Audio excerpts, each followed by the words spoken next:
کریں گے رینالا خرد کا، جہاں سے رپورٹ کر رہے ہیں ہمارے نمائندے چودھری محمد مبشر۔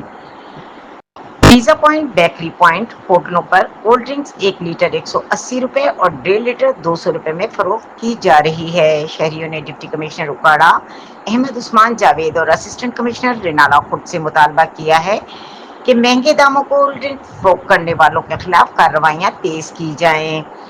اسسٹنٹ کمشنر رینالا خرد نے چیف آفیسر بلدیہ کو ہدایت کی کہ مہنگے داموں کولڈ ڈرنک فروخت کرنے والے ہوٹل مالکان پیزا پوائنٹ کے خلاف کارروائیاں تیز کی جائیں جو شہریوں کو دونوں ہاتھوں کے ساتھ لوٹ رہے ہیں۔ بروقت کارروائی کرتے ہوئے چیف آفیسر بلدیہ نے پیزا پوائنٹ اور بیکری مالک کے خلاف کارروائی کرتے ہوئے جرمانہ عائد کر دیا۔ کسی بھی ہوٹل مالک اور پیزا پوائنٹ کو مہنگے داموں کولڈ ڈرنک فروخت کرنے کی اجازت نہیں دی جائے گی۔